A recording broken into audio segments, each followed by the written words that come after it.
Hey, what's up? This is Ian. Yo. And this video, I'm going to talk about my van and what's it like driving this kind of van across the country, or just kind of driving the van in general, I guess. So I just drove this video, Yeah, I just drove this van from New Hampshire to Montana. I'm in Montana right now. And last night I made this video and it was quite long, like 35-40 minutes, and then I ended up kind of forgetting some things that I could relate to about the van, and I hiked way up the mountain there and got a view. There's a big mountain that you can see behind us with snow on it still, Mount Baldy or something like that, and pretty cool. So these vans they're like two-wheel drive vans. Some step vans are gas, and this one's a diesel. This is a 2003 Workhorse P42, postal van. They had these 2002 they have one, 2004 they had one, a little bit different though. This one's a dually, has 4 wheels in the back instead of 2. The 2002 and the 2004 had 1. They had a different engine. This has a 6.5 diesel engine. The other ones had either Cummins 24 valve or a Mercedes 4 liter or something, I don't know, diesel. And then like there was like as far as the postal vans go, that's what I'm talking about. So then there was a 1987 one, which was kind of cool too, and I almost bought one. But it was, that's pretty old, 87. So and that one had like a 6.2 diesel, so similar to the engine this one has actually. So these vans, they're two-wheel drive. They're not four-wheel drive vehicles. So winter, not a really good winter vehicle. And you're probably going to need chains in some places or really good tires. And the number one complaint, like, I love my van. I think it's a super cool van. I don't want any other kind of van. I was never interested in the Sprinter type vans.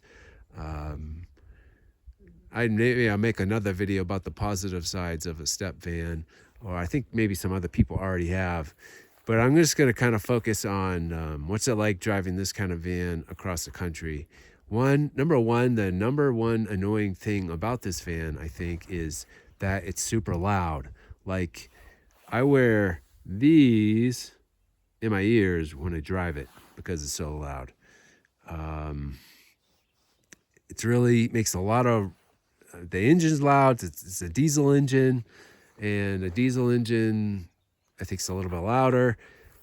It's not a very insulated van. Like, it's just like metal, and there's like pretty much, like, you look at that door over there where the no smoking sign is, like, it's just kind of layers of metal. Like, it's aluminum, and then like the engine's right there, and like that's just like that's called a doghouse, and you can take that off to access the engine. I mean, the hood, you can get kind of the front of the engine by taking the hood off too, but basically everything's kind of thin and there's nothing covering it. Like, it's just like the sun's kind of, it's basically aluminum, and like sometimes it's multi-layered, sometimes it's a single layered, and connected all by rivets.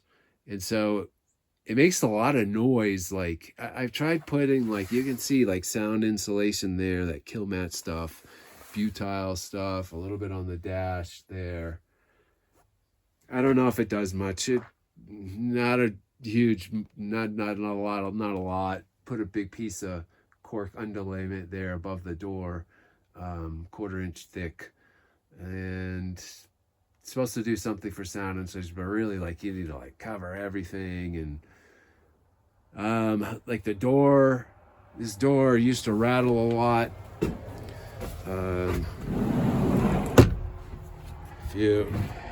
And just like a well placed, you look down there, you'll see a wine cork. That wine cork prevents the door from rattling. Like when you're driving and you go over bumps, like everything shakes. Everything, all my stuff too makes noise. Like you go over bumps, like all the wrenches and cans and stuff makes noise. This door,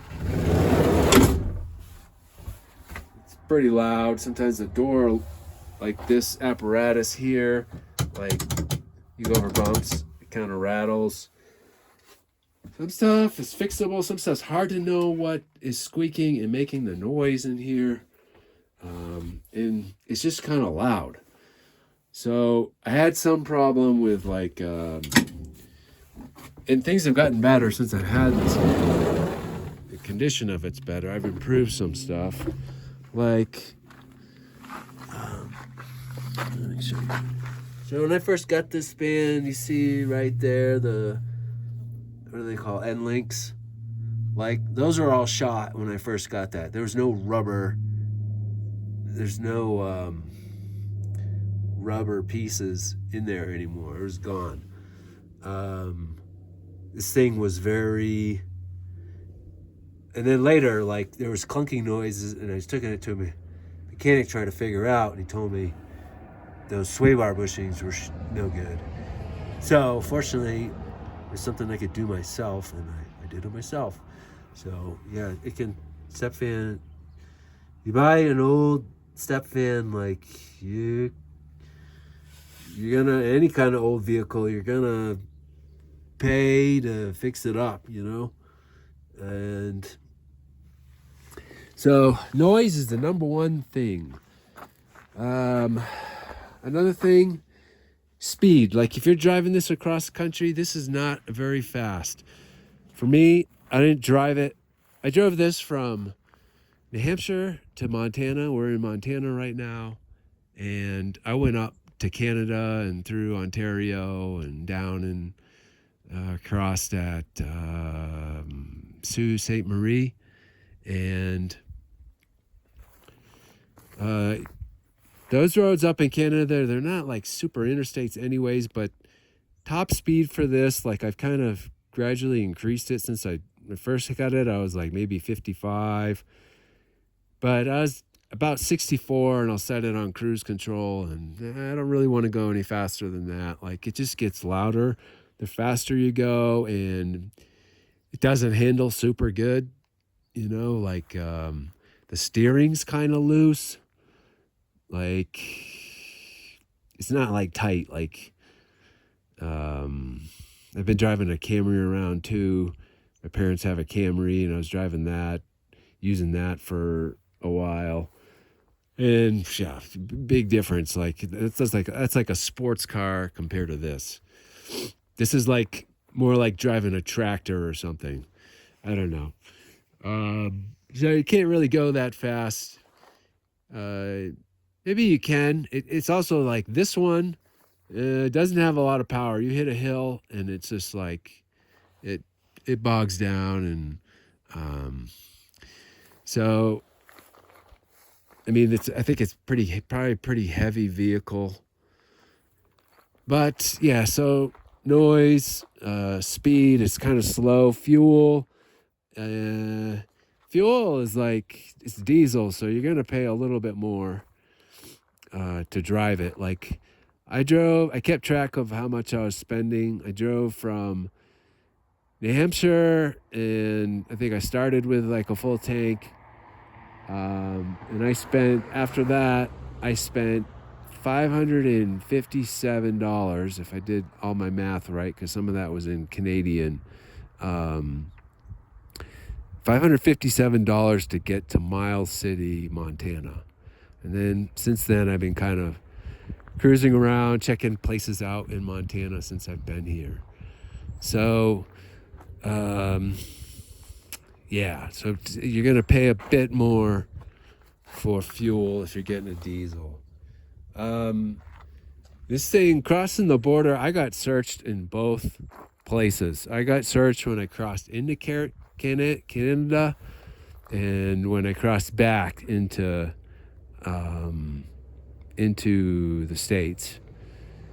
Not sure why, but I know in Canada they said this kind of vehicle is kind of suspicious looking, and they were not friendly at first, neither one, the Americans or the Canadians, the people who searched the van, and then afterwards they're like, oh wow, cool van, yeah, they're nice, but when they didn't find anything, but yeah, they searched it. So the Canadian route's definitely nicer than going through the States. Like if you're up in New England or something and you're moving out west, then yeah, I don't know. All I gotta say is driving through Canada is way nicer than driving through like freaking Ohio, Illinois, all those states. Like I do not like that drive at all. It's just all urban, and 2/3 of that drive is no good. So it's nice. Like I think the Midwest kind of sucks, to be honest. Like I think up by the Great Lakes is nice, but I don't know. It's just flat and it's not very scenic. But as soon as you get close to the Rocky Mountains, it starts getting more interesting. And then yeah, the East Coast has got the Appalachian Mountains. So that's it. So if you're thinking about getting a van like this, driving it, it's not very comfortable. Like if, something like a Sprinter van or whatever the other popular ones there, that's going to be way more comfortable. And that van's just kind of clunky and loud and kind of hard isolating where the noise is coming from. Like they just I talked to a mechanic who used to work on these, and he was like, yeah, they just don't design these to be comfortable at all. They just design them to do one thing and deliver packages, and that's it. So the stuff you could probably do to it, like I've tried to make them kind of quieter and stuff, and I wear earplugs, but there's no radio, and it's just kind of basic. They can get super hot too. Like these, they're like a solar, it's like a greenhouse in there.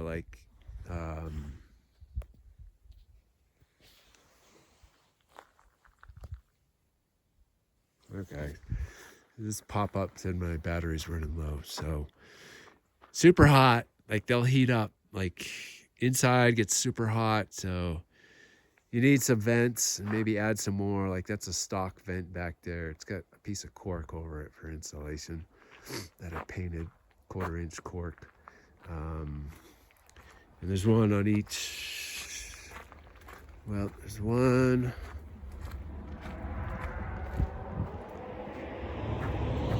There. I put that one in up there. And then there's another one by the door in the front there. So you kind of need them. So these things heat up. They sit in the sun, and the inside area here could get really hot. So that's my 2 cents on step van, driving them. What's it like to drive them across country? Yeah, they're loud. So you're going to probably want earplugs, and I don't know, unless you can just tolerate it. I'm not super tolerant of noise, so and they don't really handle very good. I mean,